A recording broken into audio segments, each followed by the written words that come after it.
सुप्रभात बच्चों, मैं आपकी हिंदी की शिक्षिका लक्ष्मी। आज हम लोग व्याकरण पढ़ने वाले हैं।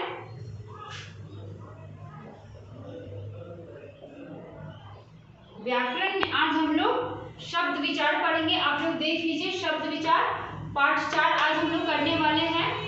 तो सबसे पहले जानते हैं कि शब्द क्या है। तो बच्चों, आप लोग जब भी किसी बात को दूसरे के समक्ष प्रस्तुत करते हैं तो हम लोगों को शब्द का, वाक्य का, पद का सहारा लेना पड़ता है, वर्ण का सहारा लेना पड़ता है। आप लोग वर्ण तो जानते हैं, व्यंजन वर्ण, स्वर्ण वर्ण, है ना।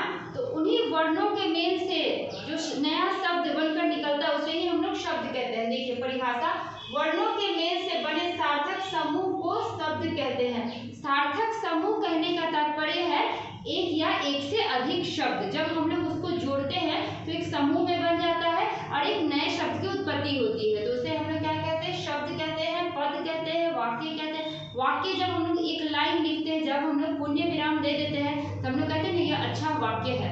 कोई शब्द अच्छा लगता है तो हम लोग कहते हैं यह शब्द अच्छा है। तो यह शब्द के बिना सब कुछ अधूरा है। आज हम लोग उसी चीज को पढ़ने जा रहे हैं कि शब्द किसे कहते हैं।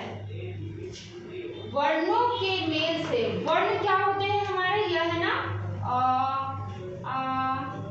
ये क्या है हमारे? स्वर वर्ण है। वर्णों के मेल, वर्णों, फिर है ये व्यंजन वर्ण, क्या है? क, ख, ग, है ना। यह हमारे वर्ण है। वर्ण से ही क्या होता है? शब्द बनते हैं और शब्दों के द्वारा हम किसी बात को, किसी के अर्थ को समझ पाते हैं अच्छे तरीके से। जैसे कि मैं आपसे बोल रही हूँ आप कैसे हैं, तो यहाँ पे मैंने आप शब्द का प्रयोग किया है। आप में क्या है? स्वर भी है और व्यंजन भी है ना। तो वर्णों की ही सहायता से हम अपनी बातों को दूसरे के समक्ष प्रस्तुत करते हैं। तो वर्णों के मेल से बने सार्थक, सार्थक कहने का अर्थ है मेल। तो आप लोग समझे, जैसे मैंने आप लोगों को बताया, जैसे आप है ना, आप शब्द को आप तोड़िए, आप जोड़ प, है ना। वर्णों के मेल से, यह वर्ण है, जब ये दोनों मिलते हैं, वर्णों के मेल से बने सार्थक समूह, यह एक सार्थक अर्थ प्रकट कर रहा है ना। जैसे कि आप एक सार्थक अर्थ प्रकट कर रहा है। सार्थक कहने का अर्थ है सही अर्थ, निरर्थक अर्थ यहाँ प्रकट नहीं हो रहा है। सही अर्थ मतलब उस चीज को हम लोग समझ रहे हैं। तो वर्णों के मेल से बने सार्थक समूह को शब्द कहते हैं। तो आप लोग एक एक शब्द को, एक एक वाक्य को लिखकर जब आप इसकी व्याख्या करेंगे तो बहुत अच्छे तरीके से आप लोग समझ जाएंगे। जैसे मैंने आप लोगों को समझाया, आप लोगों को वैसे ही समझना है। इससे क्या होगा कि आप परिभाषा को भी अच्छे तरीके से याद कर लेंगे। तो चलिए, आप लोग शब्द समझ गए होंगे बच्चों। यहाँ पे हम लोग पद को देख लेते हैं। जब शब्दों का प्रयोग वाक्य में किया जाता है तो वे पद कहलाते हैं। तो शब्दों का प्रयोग जब वाक्य में किया जाता है तो क्या कहलाते हैं? पद कहलाते हैं। तो चलिए कोई एक वाक्य लिख के देखते हैं। मैं मोहन बाजार जाता है। मोहन बाजार, देखिए एक वाक्य मैंने लिखा, मोहन बाजार जाता है। यहाँ पे क्रिया का भी यूज हुआ है, संज्ञा भी है, विशेषण भी है, कर्ता भी है। तो यह एक सार्थक वाक्य मुझे लग रहा है। यहाँ पे किसी प्रकार का निरर्थक शब्द का प्रयोग नहीं किया गया है। और यहाँ जब हम लोगों ने एक शब्द को लिखा है जैसे मोहन, तो ये सार्थक अर्थ प्रकट कर रहा है। किसी के नाम को संबोधित किया जा रहा है और बाजार जाने का संबोधित जाता है। यहाँ पे क्रिया का भी बोध हो रहा है। यहाँ पे एक वाक्य अपने पूर्ण रूप में है ना बच्चों। तो इसे ही हम लोग पद कहते हैं। पूरा वाक्य जब एक सार्थक अर्थ प्रकट करे तो वह पद कहलाता है। तो इसको आप लोग समझ गए होंगे कि पद को हम लोग कैसे समझेंगे। चलिए, वर्णों का वर्गीकरण 4 प्रकार से किया जाता है। हम लोग जब भी कुछ पढ़ते हैं, जैसे संज्ञा पढ़ते हैं, सर्वनाम पढ़ते हैं, तो उसके बहुत सारे रूप को पढ़ते हैं, बहुत सारे भाग को पढ़ते हैं। तो हम लोग जानते हैं कि कौन सी संज्ञा है ना। भाववाचक संज्ञा है या समूहवाचक संज्ञा है या जातिवाचक संज्ञा है। बहुत सारे उसके प्रकार होते हैं। तो वैसे ही आज हम लोग शब्द पढ़ रहे हैं बच्चों, शब्द विचार पढ़ रहे हैं ना। तो शब्द विचार का भी वर्गीकरण भिन्न तरीके से किया गया है। तो शब्द विचार का वर्गीकरण 4 प्रकार से किया गया है। तो वो कौन कौन से 4 प्रकार है, मैंने उसके नाम को बस यहाँ लिखा है। जैसे देखिए, उत्पत्ति के आधार पे, बनावट के आधार पे, प्रयोग के आधार पे और अर्थ के आधार पे। और हाँ, यहाँ पे आप लोगों को उदाहरण भी लिखना है। ये मैंने इसीलिए नहीं लिखा है क्योंकि सबके पुस्तक में उदाहरण तो लिखा है, आप लोग समझ जाएंगे। जैसे कमल है ना, कमल, राम, ये क्या एक शब्द है। यहाँ पे जैसे कि कोई वाक्य लिख देंगे, मोहन बाजार जाता है ना। तो इसी तरह से आप लोगों को उदाहरण भी मुझे लिखकर बताना होगा, ठीक है। तो अब हम लोग वर्गीकरण की ओर आते हैं। तो शब्दों का वर्गीकरण कितने प्रकार से किया गया है, 4 प्रकार से किया गया है। तो चारों प्रकार को हम लोग अच्छे से समझेंगे। पहले आप लोग समझ लीजिए कि ये वर्गीकरण होता क्या है। पहला है हमारा उत्पत्ति के आधार पे। तो उत्पत्ति का अर्थ क्या होता है, मतलब शब्द की उत्पत्ति कहाँ से हुई, किस प्रकार से आज जो हम लोग शब्द पढ़ रहे हैं वो कहाँ से आई है, उसके भाव कैसे हैं, उसके रूप कैसे, उसके भिन्न भिन्न अर्थ को हम लोग कैसे समझते हैं, यही कहलाती है उत्पत्ति। उत्पत्ति के आधार पर शब्दों की उत्पत्ति कहाँ से हुई, किस प्रकार से हुई, किन किन माध्यमों से हुई, उसको आज हम लोग जानेंगे। तो शब्दों की जो उत्पत्ति है वो भी 4 प्रकार से हुई है। जैसे तत्सम, तद्भव, देशज, विदेशज। तो आज इसकी परिभाषा को आप लोग देखिए, चलिए। जैसे कि तत्सम, तो तत्सम क्या है, संस्कृत भाषा के मूल शब्द जो हिंदी भाषा में ज्यों के त्यों रूप में लाए गए हैं उन्हें तत्सम कहते हैं। जैसे कि संस्कृत के बहुत सारे शब्द है वो हिंदी भाषा में तत्सम के वही रूप, तत्सम वही कहलाता है जो उसका रूप नहीं बदला। संस्कृत में जो शब्द था वो भी तत्सम में वही शब्द को लिया गया है। जैसे कि सूर्य, अग्नि है ना, इसके रूप में किसी प्रकार का कोई भी परिवर्तन नहीं आया है। और उसी प्रकार ये दूसरा है जैसे कि तद्भव, तद्भव है ना, तो इसका रूप बदल दिया जाता है, परिवर्तित कर दिया जाता है। तो इसी में हो जाता है सूरज, आग, है ना। आप लोग परिभाषा को देखिए। जैसे तद्भव, संस्कृत भाषा के वे शब्द जो सब परिवर्तित रूप में हिंदी भाषा में प्रयोग किए जाते हैं। परिवर्तित मतलब परिवर्तन करके, तो वही तद्भव कहलाता है। फिर जैसे कि सूरज, दही, गांव इत्यादि, है ना।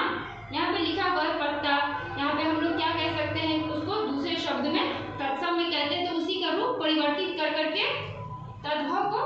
तद्भव में हम लोग समझते हैं। तो आप लोगों को ज्यादा परिभाषा की तरफ नहीं जाना है, बस ऐसे समझना है कि संस्कृत भाषा के जो मूल शब्द है जो हिंदी में ज्यों के त्यों उतार दिए जाते हैं वह तत्सम कहलाते हैं। और संस्कृत भाषा के जो शब्द है जो हिंदी में आने के बाद उसके रूप को परिवर्तन किया जाता है। बस रूप परिवर्तन किया जाता है, शब्द को नहीं बदला जाता है। रूप परिवर्तन कहने का अर्थ है जैसे तत्सम में आता है सूर्य, तो तद्भव में क्या हो जाएगा, सूरज, बस उसके रूप को बदलना है। तो यही है तत्सम और तद्भव। तो इस प्रकार आप लोग समझेंगे तो परिभाषा याद करने में ज्यादा कठिनाई आप लोगों को नहीं होगी। देशज, जो किसी प्रांत की भाषा होती है, जो प्रचलित भाषा होती है, तो वो हम लोग उसी को देशज शब्द कहते हैं, है ना। बहुत ऐसे जगह है जहाँ पे उसकी प्रांतीय भाषा को ज्यादा लोक भाषा को प्रचलित है, उनको बोला जाता है। जैसे कि देशज का अर्थ है अपने देश में पैदा हुआ। हिंदी के लोक प्रचलित शब्दों को देशज शब्द कहते हैं।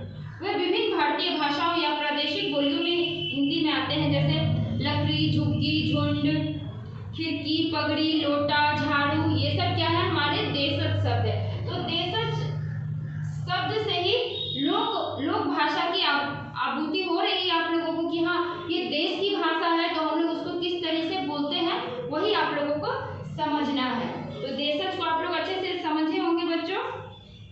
और विदेशज जैसे स्कूल, कॉलेज, हॉस्पिटल, है ना, पेंसिल, बहुत सारे अंग्रेजी ऐसे शब्द जिनका प्रयोग हम लोग हिंदी में करते हैं विशेष रूप से। तो जैसे विदेशी शब्द किसे कहते हैं, जो शब्द विदेशी भाषा में हिंदी से आए हैं। जैसे कि जो शब्द विदेशी भाषा में से, है ना, विदेशी भाषा में से, जैसे रोमन लिपि में जैसे विदेशी भाषा का ज्यादा प्रयोग किया जाता है, तो विदेशी भाषा में हिंदी में आए हैं तो उनको विदेशी कहते हैं। जैसे स्टेशन, बस, है ना, बाल्टी, गमला, ये सब पुर्तगाली, बहुत सारे भाषाओं का यहाँ प्रयोग किया गया।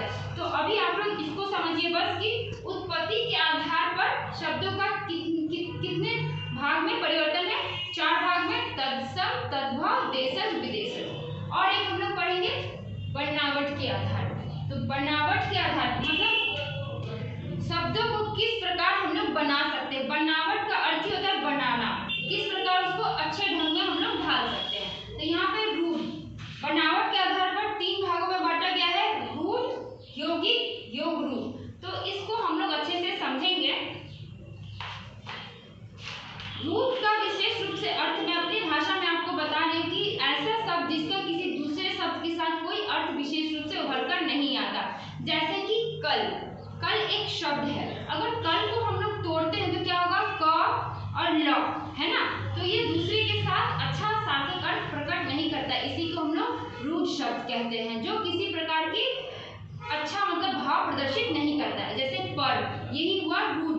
जैसे कि पर को हम लोग किसी के साथ जोड़ेंगे तो क्या अर्थ आएगा, प और अलग से र, तो इसी को कहते हैं रूढ़ शब्द। आप लोग परिभाषा के साथ बताते हैं कि जिन शब्दों का किसी विशेष अर्थ के लिए प्रयोग किया जाए, जैसे रूढ़ शब्द कहलाते हैं विशेष अर्थ के साथ जिनका दूसरे के साथ मिलकर कोई अर्थ निकल कर नहीं आता। जैसे कि जल, ज, ल, ये कोई विशेष अर्थ प्रकट नहीं करता है। उसी प्रकार है यौगिक, यौगिक जो शब्द 2 या 2 से अधिक शब्दों के मेल से बनते हैं वो यौगिक कहलाते हैं। योग, यहाँ पे सब आप जब परिभाषा इसके लिखेंगे तो आप लोगों को उसके साथ ही समझना है कि यौगिक, योग, यौगिक, योग से बना हुआ शब्द। जैसे पुस्तकालय, विद्यालय, स्टेशन, ये सब योग से बने, स्टे, जोड़, शब्द, है ना। तो आप लोग जब शब्द को तोड़ना समझ जाएंगे तो इसके अर्थ को समझना काफी कठिनाई नहीं होगी आप लोगों को। तीसरा है योग रूढ़ शब्द। 2 या 2 से अधिक शब्दों के मेल से बने शब्द को किसी विशेष अर्थ में रूढ़ हो गए हैं, ऐसे शब्दों को योग रूढ़ शब्द कहते हैं। जैसे कि 10 जोड़ आनंद, इसका क्या अर्थ होता है, दशानंद, है ना। इसकी आहुति कैसे होती है, यह रावण के बारे में बताया गया है। तो आप लोग इसको 2 ही आज हम लोग करेंगे और 2 को हम लोग बाद में करेंगे। तो दूसरे वीडियो में मैं इसकी परिभाषा को भी अच्छे से आप लोगों को बता दूंगी। ऐसे आपके पुस्तक में लिखा हुआ है वो भी आप लोग लिख सकते हैं। और आगे के वीडियो में हम लोग प्रयोग के आधार पर और अर्थ के आधार पर करेंगे, क्योंकि ये काफी लंबा है तो इसको एक वीडियो में बताना अच्छा नहीं होगा। तो आप लोग इन 2 को अच्छे से समझिएगा। और फिलहाल आप लोगों का जो कार्य है सिर्फ 2 के लिए है। अगली कक्षा में हम लोग इस 2 को अच्छे से पढ़ेंगे। ठीक है बच्चों, धन्यवाद।